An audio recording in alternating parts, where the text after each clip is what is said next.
What is up, YouTube? Alright, today's subject is why did I choose the LSA Supercharger over a Procharger or an aftermarket supercharger, or even a turbocharger. First things first, I really wanted to go turbo. I did not want to do a twin turbo setup. I really thought the single turbo was really cool. After looking into it, the number one reason why I didn't want to go turbo for this car was for the fact that it is very, very tight on the engine bay. Yeah, I was looking for any kind of solution with the aftermarket, and I didn't find any real good single turbo kits for the GTO. That wasn't super invasive when doing the swap. I know turbo, I could get the cool swoosh sound, the blow-off valve sound, but mainly it's like maintenance and stuff would be a pain in the neck just because of how packed tight everything would be on the engine bay. Deep down, I wanted a Procharger. One, because you could, since the intake is pressurized, you can run a blow-off valve, and I just think blow-off valves are cool. More than anything, I'm just kind of a nerd with that kind of stuff. And they run a really big front mount intercooler. I didn't go with a Procharger mainly because, number one reason, I don't have 6K just out the box, 7,000 just to drop on a supercharger setup. So yes, the Prochargers usually go for the GTO 4,000 and all the way up until about 7,000 to get a Procharger set up for my car. Like most of you piece things together, and that's how I am. Piecing it together, a Procharger is actually fairly difficult. That route is not the route I wanted to go. Most of these reasons are not power based. They're definitely just what was logical for me, and that's mainly it. With the turbochargers and stuff, like you definitely take the ease out of working your car. Like, you don't have the space, especially on a single turbo. The whole engine bay gets used up really quickly, and then having to figure out the crossover for your exhaust and the whole hot side for the turbo, it would be very difficult, especially for me because the car is a daily driver. And one, I know you guys are gonna hate me for this, but I do not weld.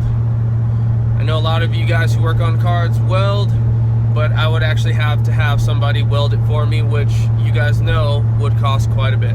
Number one reason for the LSA, one is since they had a big recall on a lot of the CTSVs for the isolator issue, you could pick them up fairly cheap and with low miles.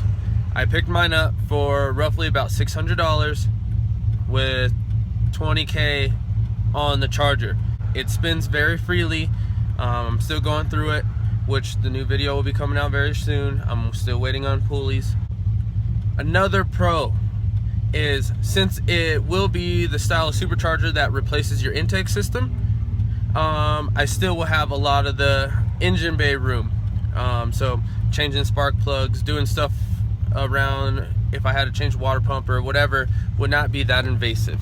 Another reason would be is I could piece the whole kit together. So pretty much what I did was I bought the LSA charger first.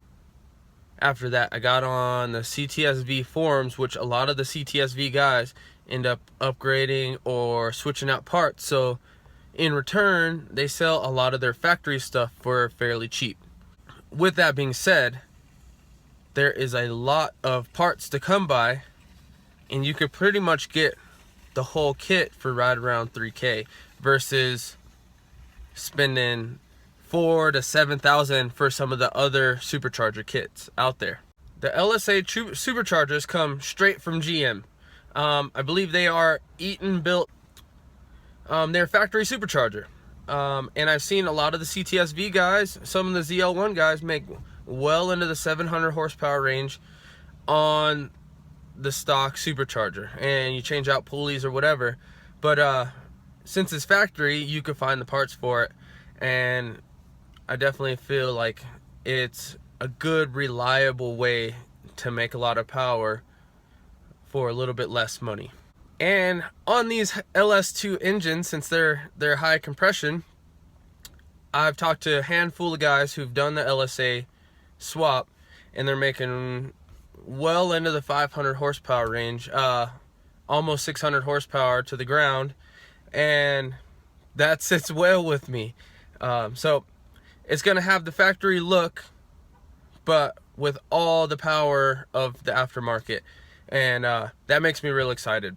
Now, a quick little update. Here's what's going on with mine. I picked up the supercharger, I picked up the solid isolator, I have the supercharger lid.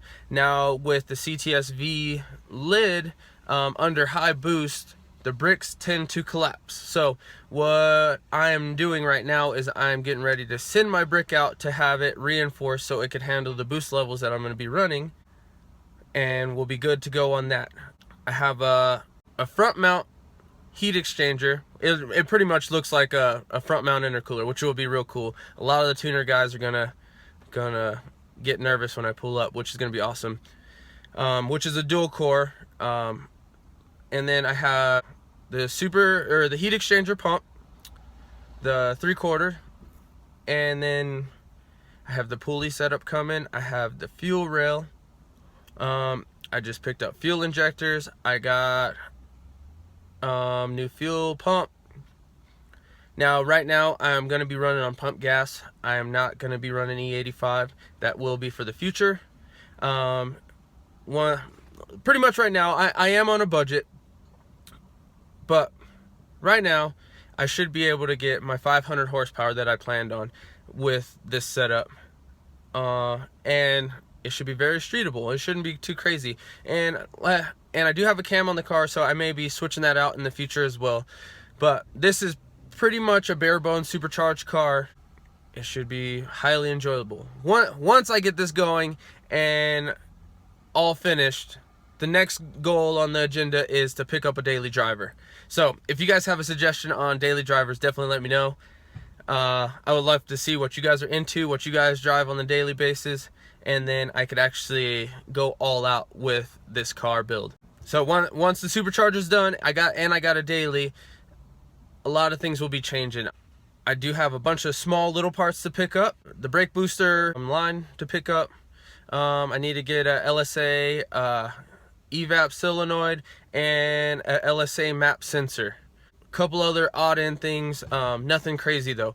The build will be happening. Hopefully, I really hope, soon as I get my pulleys in, and I'm actually about to walk into the bank right now so I can order the last of the little small parts.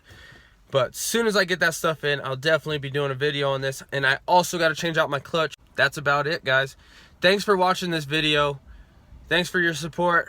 Remember to subscribe to the channel. I will talk to you guys soon. Deuces.